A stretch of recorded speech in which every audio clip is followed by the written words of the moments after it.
मैं भगवान विष्णु को नमन करता हूँ, जो इस सृष्टि के पालक और रक्षक हैं, जो शांतिपूर्ण हैं, जो विशाल सर्प के ऊपर लेटे हुए हैं, जिनकी नाभि से कमल का फूल निकला हुआ है, जो ब्रह्मांड का सृजन करता है, जो एक परमात्मा है, जो पूरी सृष्टि को चलाने वाले हैं, जो सर्वव्यापी हैं, जो बादलों की तरह सामले हैं, जिनकी आंखें कमल के समान हैं, वही समस्त संपत्तियों के स्वामी हैं। योगी उनको समझने के लिए ध्यान करते हैं। वे संसार में भय का नाश करने वाले हैं। सब लोगों के स्वामी भगवान विष्णु को मेरा नमस्कार। जय श्री हरि। हरे कृष्णा। आज के वीडियो में आप सुनेंगे गुरुवार बृहस्पति देव की पौराणिक व्रत कथा। प्राचीन समय की बात है। भारत में एक राजा राज्य करता था। वे बड़ा प्रतापी तथा दानी था। वे नित्य प्रति मंदिर में भगवत दर्शन करने जाता था। वे ब्राह्मण और गुरु की सेवा किया करता था।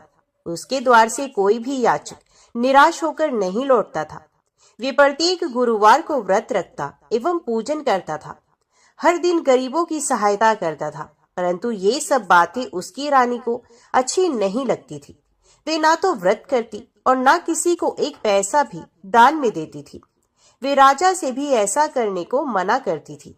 एक समय की बात है कि राजा शिकार खेलने वन को चले गए। घर पर रानी और दासी थी। उस समय भगवान बृहस्पति देव साधु का वेश धारण कर राजा के दरवाजे पर भिक्षा मांगने के लिए आए। साधु ने रानी से भिक्षा मांगी तो वे कहने लगी कि हे साधु महाराज, मैं इस दान और पुण्य से तंग आ गई हूँ। इस कार्य के लिए तो मेरे पति देव ही बहुत है।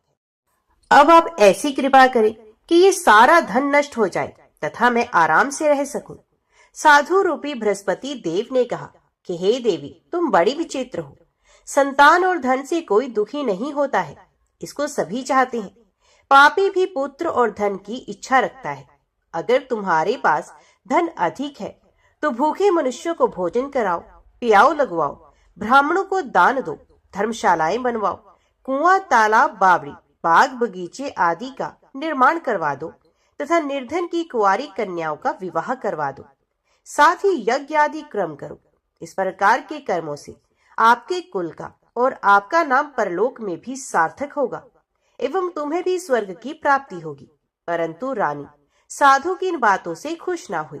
उसने कहा, हे साधु महाराज, मुझे ऐसे धन की आवश्यकता नहीं जिसको मैं अन्य लोगों को दान देती फिरूं तथा जिसको रखने और संभालने में ही मेरा सारा समय नष्ट हो जाए। साधु ने कहा, हे देवी, यदि तुम्हारी ऐसी ही इच्छा है तो जैसा मैं तुम्हें बताता हूँ तुम वैसा ही करना। बृहस्पतिवार के दिन घर आंगन को गोबर से लिपना, अपने केशों को पीली मिट्टी से धोना, केशों को धोते समय स्नान करना, राजा से कहना कि वे हजामत करवाए, भोजन में मांस मदिरा खाना, कपड़े धोबी के यहाँ धुलने देना। इस प्रकार 7 बृहस्पतिवार करने से तुम्हारा सारा धन नष्ट हो जाएगा। ये कहकर साधु महाराज रूपी बृहस्पति देव अंतर ध्यान हो गए। रानी ने साधु के कहने के अनुसार 7 बृहस्पतिवार तक वैसा ही करने का विचार किया। साधु के बताए अनुसार कार्य करते हुए केवल 3 बृहस्पतिवार ही बीते थे कि उसकी समस्त धन संपत्ति नष्ट हो गई। भोजन के लिए दोनों समय परिवार तरसने लगा तथा सांसारिक भोगों से दुखी रहने लगे। तब राजा रानी से कहने लगा कि हे रानी, तुम यहाँ पर रहो, मैं दूसरे देश को जाता हूँ, क्योंकि यहाँ पर मुझे सभी मनुष्य जानते हैं, इसलिए मैं यहाँ पर कोई काम नहीं कर सकता। मैं परदेश जा रहा हूँ, वहाँ कोई काम धंधा कर लूंगा, शायद हमारे भाग्य बदल जाए। ऐसा कहकर राजा परदेश चला गया। कि वहाँ जंगल से लकड़ी काट कर लाता और शहर में बेचता। इस तरह जीवन व्यतीत करने लगा। इधर राजा के बिना रानी और दासी दुखी रहने लगी। किसी दिन एक समय भोजन मिलता और किसी दिन जल पीकर ही रह जाती। एक समय रानी और दासी को 7 दिन बिना भोजन के व्यतीत करने पड़े। तो रानी ने अपनी दासी से कहा कि हे दासी, यहाँ पास ही के नगर में मेरी बहन रहती है, वे बड़ी धनवान है, तो उसके पास जा और वहां से 5 से खाना मांग कर लिया, जिससे कुछ समय के लिए गुजारा हो जाएगा। दासी रानी की बहन के पास गई। रानी की बहन उस समय पूजा कर रही थी। बृहस्पतिवार का दिन था। दासी ने रानी की बहन से कहा कि हे रानी, मुझे आपकी बहन ने भेजा है, मुझे 5 सिर भेजर दे दो। दासी ने ये बात अनेक बार कही, परंतु रानी की बहन ने कोई भी उत्तर नहीं दिया, क्योंकि वे उस समय बृहस्पतिवार की कथा सुन रही थी। जब दासी को रानी की बहन से कोई उत्तर नहीं मिला तो वे बहुत दुखी हुई। उसे क्रोध भी आया। वे लौटकर रानी से बोली, हे रानी, आपकी बहन बहुत ही घमंडी है। ये छोटे लोगों से बात भी नहीं करती। मैंने उससे कहा तो उसने कोई उत्तर नहीं दिया। मैं वापस चली आई। रानी बोली, हे दासी, उसका कोई दोष नहीं। जब बुरे दिन आते हैं तब कोई सहारा नहीं होता। अच्छे बुरे का पता विपत्ति में ही लगता है। जो ईश्वर की इच्छा होगी वही होगा। ये सब हमारे भाग्य का दोष है। उधर रानी की बहन ने सोचा कि मेरी बहन की दासी आई थी, परंतु मैं उससे नहीं बोली, इससे वे बहुत दुखी हुई होगी। अतः कथा सुन और भगवान विष्णु का पूजन समाप्त कर वे अपनी बहन के घर आई और कहने लगी कि हे बहन, मैं बृहस्पतिवार का व्रत कर रही थी। तुम्हारी दासी हमारे घर पर आई थी, परंतु जब तक कथा होती है तब तक हम लोग न उठते हैं न बोलते हैं, इसलिए मैं नहीं बोली। कहो दासी, क्यों गई थी? रानी बोली, बहन, हमारे घर में अनाज नहीं था। वैसे तुमसे कोई बात छिपी नहीं, इस कारण मैंने दासी को तुम्हारे पास 5 सेर भेजर लेने के लिए भेजा था। रानी की बहन बोली, बहन देखो, बृहस्पति भगवान सबकी मनोकामना पूर्ण करते हैं। देखो, शायद तुम्हारे घर में ही अनाज रखा हो। ये सुनकर दासी घर के अंदर गई तो वहां उसे एक घड़ा भेजर का भरा हुआ मिल गया। उसे बड़ी हैरानी हुई, क्योंकि उसने एक एक बर्तन देख लिया था। उसने बाहर आकर रानी को बताया। दासी अपनी रानी से कहने लगी, हे रानी देखो, वैसे हमको जब अन्न नहीं मिलता तो हम रोज ही व्रत करते हैं। अगर इनसे इस व्रत की विधि और कथा पूछ ली जाए तो उसे हम भी कर लिया करेंगे। दासी के कहने पर रानी ने अपनी बहन से बृहस्पतिवार व्रत के बारे में पूछा। उसकी बहन ने बताया, हे रानी, बृहस्पतिवार को सूर्य उदय से पूर्व उठकर स्नान करके बृहस्पतिवार का व्रत करना चाहिए, लेकिन उस दिन सर नहीं धोना चाहिए। बृहस्पतिवार के दिन में चने की दाल और मुनक्का से विष्णु भगवान को केले के वृक्ष की जड़ से पूजन करें तथा दीपक जलाए। उस दिन एक ही समय भोजन करें। भोजन पीले खाद्य पदार्थ का करें तथा कथा सुने। इस प्रकार करने से गुरु भगवान प्रसन्न होते हैं, अन्न पुत्र धन देते हैं। इस तरह व्रत और पूजन की विधि बताकर रानी की बहन अपने घर लौट गई। रानी और दासी दोनों ने निश्चय किया कि वे बृहस्पति देव भगवान का पूजन जरूर करेंगी। 7 दिन के बाद जब बृहस्पतिवार आया तो उन्होंने व्रत को रखा। घुड़साल में जाकर चना और गुड़ बीन लाई तथा उसकी डाल से केले की जड़ में विष्णु भगवान का पूजन किया। अब भोजन कहाँ से आए? दोनों बड़ी दुखी हुई, परंतु उन्होंने व्रत किया था, इस कारण देव बृहस्पति भगवान प्रसन्न हो गए। वे एक साधारण व्यक्ति के रूप में 2 थालों में सुंदर पीला भोजन लेकर आए और दासी को देकर बोले, हे दासी, ये भोजन तुम्हारे और रानी के लिए है, तुम दोनों करना। दासी भोजन पाकर बड़ी प्रसन्न हुई और रानी से बोली, रानी जी, भोजन कर लो। रानी को भोजन आने के बारे में कुछ पता नहीं था, इसलिए वे दासी से बोली, जा तू ही भोजन कर, क्योंकि तू हमारी व्यर्थ में हंसी उड़ाती है। दासी बोली, एक व्यक्ति अभी भोजन दे गया है। रानी कहने लगी, वे भोजन तेरे लिए ही दे गया है, तू ही भोजन कर। दासी ने कहा, वे व्यक्ति हम दोनों के लिए 2 थालों में भोजन दे गया है, इसलिए मैं और आप दोनों ही साथ साथ भोजन करेंगे। फिर दोनों ने गुरु भगवान को नमस्कार कर भोजन प्रारंभ किया। उसके बाद से वे प्रत्येक बृहस्पतिवार को गुरु भगवान का व्रत और पूजन करने लगी। बृहस्पति भगवान की कृपा से उनके पास धन हो गया, परंतु रानी फिर पहले की तरह ही आलस्य करने लगी। तब दासी बोली, देखो रानी, तुम पहले भी इसी प्रकार आलस्य करती थी, तुम्हें धन के रखने में कष्ट होता था, इसी कारण सभी धन नष्ट हो गया। अब गुरु भगवान की कृपा से धन मिला है तो फिर तुम्हें आलस्य होता है। बड़ी मुसीबतों के साथ हमने ये धन पाया है, इसलिए हमें दान पुण्य करना चाहिए। तुम भूखे मनुष्य को भोजन करवाओ, प्याऊ लगवाओ, ब्राह्मणों को दान दो, कुआं तालाब बावड़ी आदि का निर्माण करवाओ, मंदिर पाठशाला बनवाकर दान दो, कुंवारी कन्याओं का विवाह करवा दो। धन को शुभ कार्यों में खर्च करो, जिससे तुम्हारे कुल का यश बढ़े तथा स्वर्ग प्राप्त हो और पितृ प्रसन्न हो।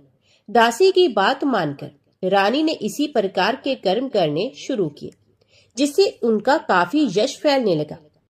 एक दिन रानी और दासी आपस में विचार करने लगी कि ना जाने राजा किस दशा में होंगे, उनकी कोई खोज खबर भी नहीं है। उन्होंने श्रद्धा पूर्वक गुरु बृहस्पति भगवान से प्रार्थना की कि राजा जहाँ कहीं भी हो शीघ्र वापस आ जाए। उधर राजा परदेश में बहुत दुखी रहने लगा। ये प्रतिदिन जंगल से लकड़ी बीनकर ले आता और उसे शहर में बेचकर अपने दुखी जीवन को बड़ी कठिनता से व्यतीत करता। एक दिन दुखी हो अपनी पुरानी बातों को याद करके वे रोने लगा और उदास हो गया। उसी समय राजा के पास बृहस्पति देव साधु के वेश में आकर बोले, हे लकड़हारे, तुम इस सुनसान जंगल में किस चिंता में बैठे हो, मुझे बताओ। ये सुनकर राजा के नेत्रों में जल भर आया। साधु की वंदना कर राजा ने अपनी संपूर्ण कहानी सुना दी। महात्मा दयालु होते हैं। वे राजा से बोले, हे राजा, तुम्हारी पत्नी ने बृहस्पति देव के प्रति अपराध किया था, जिसके कारण तुम्हारी ये दशा हुई। अब तुम चिंता मत करो, भगवान तुम्हें पहले से भी अधिक धन देंगे। देखो, तुम्हारी पत्नी ने बृहस्पतिवार का व्रत प्रारंभ कर दिया है। अब तुम भी बृहस्पतिवार का व्रत करके चने की दाल व गुड़ जल के लोटे में डालकर केले का पूजन करो, फिर कथा कहो या सुनो। भगवान तुम्हारी सब कामनाओं को पूर्ण करेंगे। साधु की बात सुनकर राजा बोला, हे प्रभु, लकड़ी बेचकर तो इतना पैसा भी नहीं बचता जिससे भोजन के उपरांत कुछ बचा सकूं। मैंने रात्रि में अपनी रानी को व्याकुल देखा है। मेरे पास कोई साधन नहीं जिससे उसका समाचार जान सकूं। फिर मैं कौन सी कहानी कहूँ, ये भी मुझको मालूम नहीं। साधु ने कहा, हे राजा, मन में बृहस्पति भगवान की पूजन व्रत का निश्चय करो, वे स्वयं तुम्हारे लिए कोई राह बना देंगे। बृहस्पतिवार के दिन तुम रोजाना की तरह लकड़ियां लेकर शहर में जाना। तुम्हें रोज से 2 गुना धन मिलेगा, जिससे तुम भलीभांति भोजन कर लोगे तथा बृहस्पति देव की पूजा का सामान भी आ जाएगा।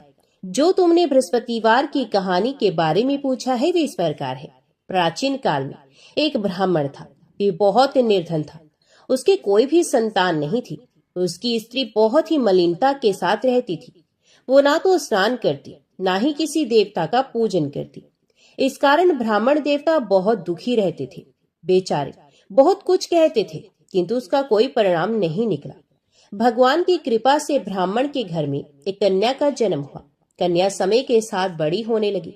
वे कन्या प्रातः काल में स्नान करके भगवान विष्णु का जप करती थी। कन्या ने बृहस्पतिवार का व्रत भी नियम पूर्वक करना प्रारंभ कर दिया। पूजा पाठ समाप्त होने पर पाठशाला जाती तो अपनी मुट्ठी में जो भर के ले जाती और पाठशाला के मार्ग में डालती जाती। लौटते समय वही जो स्वर्ण के हो जाते तो उनको बीनकर घर ले आती। एक दिन वह कन्या सूप में उन सोने के जौ को फटक कर साफ कर रही थी। तभी कन्या की माँ ने देख लिया और कहा कि हे बेटी, सोने के जौ को फटकने के लिए तो सोने का सूप भी होना चाहिए। दूसरे दिन बृहस्पतिवार का दिन था। कन्या ने व्रत रखा और बृहस्पति देव से प्रार्थना की कि हे बृहस्पति देव, मुझे सोने का सूप दे दो। बृहस्पति देव ने उसकी प्रार्थना स्वीकार की। फिर रोजाना की तरह वे कन्या जो फैलाती हुई पाठशाला चली गई। पाठशाला से लौटकर जब वे नित्य की भांति जो बीन रही थी तो बृहस्पति देव की कृपा से उसे सोने का सूप मार्ग में पड़ा हुआ मिला। उस सोने के सूप को वे घर ले आई और उसे जो साफ करने लगी, परंतु उसकी माँ का वही ढंग रहा। एक दिन की बात है, जब कन्या सोने के सूप में जो साफ कर रही थी, उसी समय जिस नगर में कन्या और उसका परिवार रहता था, उसी नगर का राजकुमार उसके घर के पास से निकला। कन्या के रंग और रूप को देखकर वे कन्या पर मोहित हो गया। जब वह अपने राजमहल में आया तो वह बहुत उदास हो गया, बिना भोजन किए ही लेट गया। राजा को जब राजकुमार द्वारा अन्न जल त्यागने का समाचार ज्ञात हुआ तो अपने मंत्रियों के साथ वे राजकुमार के पास गया और पूछा कि हे पुत्र, तुम्हें किस बात का दुख है और तुमने भोजन क्यों त्याग दिया है?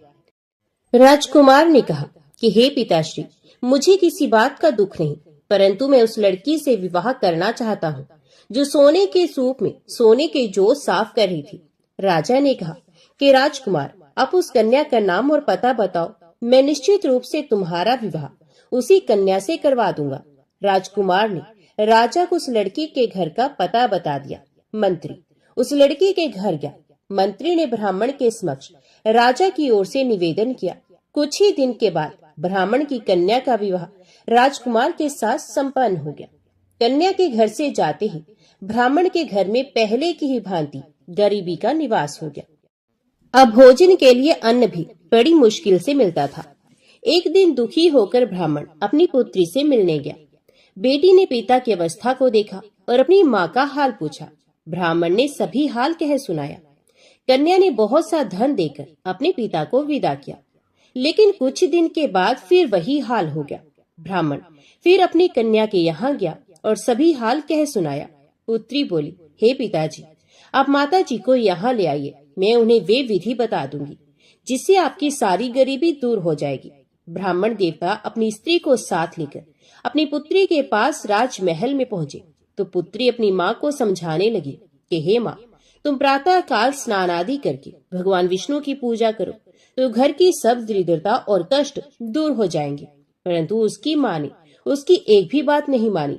वे पहले की ही तरह प्रातः काल उठकर अपनी पुत्री की बची जूठन को खा लेती थी। एक दिन उसकी पुत्री को बहुत गुस्सा आया। उसने अपनी माँ को एक कोठरी में बंद कर दिया। प्रातः काल में अपनी माँ को कोठरी से बाहर निकालकर स्नान आदि के द्वारा पूजा पाठ करवाया तो उसकी माँ की बुद्धि ठीक हुई। इसके बाद उसकी माँ भी नियम से नित्य पूजा पाठ करने लगी और प्रत्येक बृहस्पतिवार को व्रत करने लगी। इस व्रत के प्रभाव से मृत्यु के बाद वे स्वर्ग को गई। ये ब्राह्मण भी सुख पूर्वक इस लोक का सुख भोग कर स्वर्ग को प्राप्त हुआ। इस तरह कहानी कहकर साधु बने देवता वहां से अंतर ध्यान हो गए। धीरे धीरे समय व्यतीत होने पर फिर बृहस्पतिवार का दिन आया। राजा जंगल से लकड़ी काटकर शहर में बेचने गया। उसे उस दिन और दिनों से अधिक धन मिला।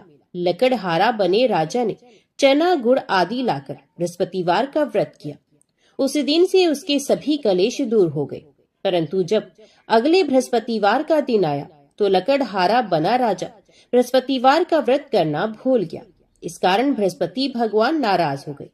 उस दिन उस नगर के राजा ने विशाल यज्ञ का आयोजन किया था तथा अपने समस्त राज्य में घोषणा करवा दी कि सभी राजमहल में भोजन करने आए, कोई अपने घर में खाने के लिए चूल्हा ना जलाए।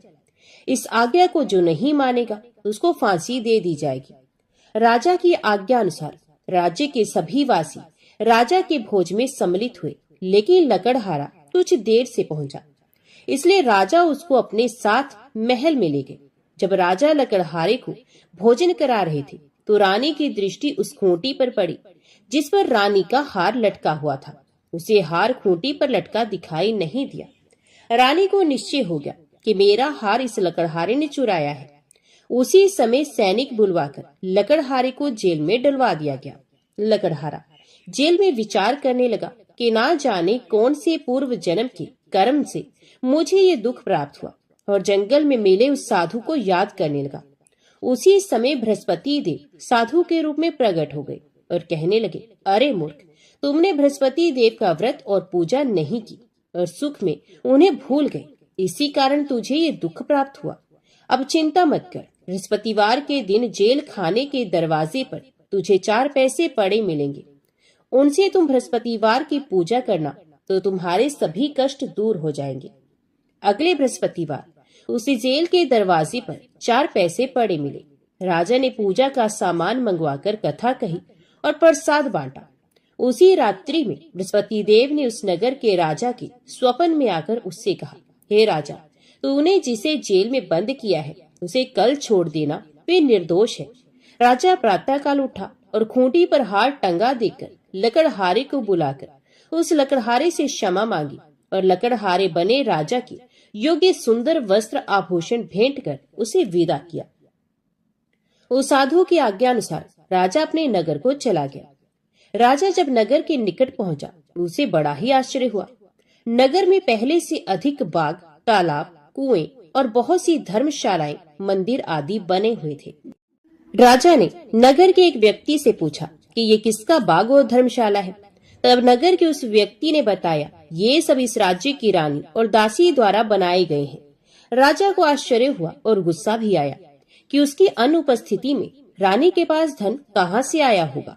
जब रानी ने ये खबर सुनी कि राजा आ रहे हैं, तो उसने अपनी दासी से कहा कि हे दासी देख, राजा हमको कितनी बुरी हालत में छोड़कर गए थे। ये हमारी ऐसी हालत देखकर लौट ना जाए, इसलिए तू दरवाजे पर खड़ी हो जा।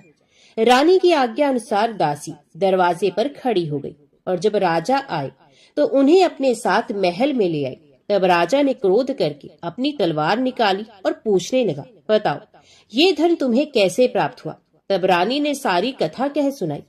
राजा ने निश्चय किया कि मैं रोजाना दिन में 3 बार कहानी कहा करूंगा और रोज व्रत किया करूंगा। अब हर समय राजा के दुपट्टे में चने की दाल बंधी रहती तथा दिन में 3 बार कथा कहता। एक रोज राजा ने विचार किया कि चलो अपनी बहन के यहाँ हुआ। इस तरह का निश्चय कर राजा घोड़े पर सवार हो अपनी बहन के यहाँ चल दिया। मार्ग में उसने देखा कि कुछ आदमी एक मुर्दे को लिए जा रहे हैं। उन्हें रोककर राजा कहने लगा, अरे भैया, मेरी बृहस्पतिवार की कथा सुन लो। वे लोग बोले, लो हमारा तो आदमी मर गया है, इसको अपनी कथा की पड़ी है। परंतु कुछ आदमी बोले, अच्छा कहो, हम तुम्हारी कथा भी सुनेंगे। राजा ने दाल निकाली और कथा कहना शुरू किया। जब कथा आधी हुई तो मुर्दा हिलने लगा और जब कथा समाप्त हुई तो राम राम करके वे मुर्दा खड़ा हो गया। राजा आगे बढ़ा। उसे चलते चलते शाम हो गई। आगे मार्ग में उसे एक किसान खेत में हल चलाता मिला। राजा ने उससे कथा सुनने का आग्रह किया, लेकिन वे नहीं माना। राजा आगे चल पड़ा। राजा के हटते ही बैल पछाड़ खाकर गिर गए तथा किसान के पेट में बहुत जोर से दर्द होने लगा। उसी समय किसान की माँ रोटी लेकर आई। उसने जब देखा तो अपने पुत्र से सब हाल पूछा। बेटे ने सभी हाल बता दिया। बुढ़िया दौड़ी दौड़ी उस घुड़सवार के पास पहुंची और उससे बोली, मैं तेरी कथा सुनूंगी, तू अपनी कथा मेरे खेत पर ही चलकर कहना। राजा ने लौटकर बुढ़िया के खेत पर जाकर कथा कही, जिसके सुनते ही बैल खड़े हो गए तथा किसान के पेट का दर्द भी बंद हो गया। राजा अपनी बहन के घर पहुंच गया। बहन ने भाई की खूब मेहमानी की। दूसरे रोज प्रातःकाल राजा जागा तो वे देखने लगा कि सब लोग भोजन कर रहे हैं। राजा ने अपनी बहन से जब पूछा, ऐसा कोई मनुष्य है जिसने भोजन ना किया हो, जो मेरी बृहस्पतिवार की कथा सुन ले? बहन बोली, हे भैया, ये देश ऐसा ही है। यहाँ लोग पहले भोजन करते हैं, बाद में कोई अन्य काम करते हैं। फिर एक कुम्हार के घर में गई, जिसका लड़का बीमार था। उसे मालूम हुआ कि उसके यहाँ 3 दिन से किसी ने भोजन नहीं किया है। रानी ने अपने भाई की कथा सुनने के लिए कुम्हार से कहा। वे तैयार हो गया। राजा ने जाकर बृहस्पतिवार की कथा कही, जिसको सुनकर उसका लड़का ठीक हो गया। अब तो राजा की पूरे राज्य में प्रशंसा होने लगी। एक दिन राजा ने अपनी बहन से कहा कि हे बहन, मैं अब अपने घर जाऊंगा, तुम भी तैयार हो जाओ। राजा की बहन ने अपनी सास से अपने भाई के साथ जाने की आज्ञा मांगी। सास बोली, हाँ चली जा, मगर अपने लड़कों को मत ले जाना, क्योंकि तेरे भाई की कोई संतान नहीं होती। बहन ने अपने भाई से कहा, हे भैया, मैं तो चलूंगी, मगर कोई बालक नहीं जाएगा। अपनी बहन को भी छोड़कर दुखी मन से राजा अपने नगर को लौट आया। राजा ने अपनी रानी से सारी कथा बताई और बिना भोजन किए बिछैया पर लेट गया। रानी बोली, हे प्रभु, बृहस्पति देव ने हमें सब कुछ दिया है, ये हमें संतान भी अवश्य देंगे। उसी रात बृहस्पति देव ने राजा को स्वप्न में कहा, हे राजा, उठ, सभी सोच त्याग दे, तेरी रानी गर्भवती है। राजा को ये जानकर बड़ी खुशी हुई। 9वें महीने रानी के गर्भ से एक सुंदर पुत्र पैदा हुआ। तब राजा बोला, हे रानी, स्त्री बिना भोजन के रह सकती है, परंतु बिना कहे नहीं रह सकती। जब मेरी बहन आए तो तुम उससे कुछ मत कहना। रानी ने हाँ कर दी।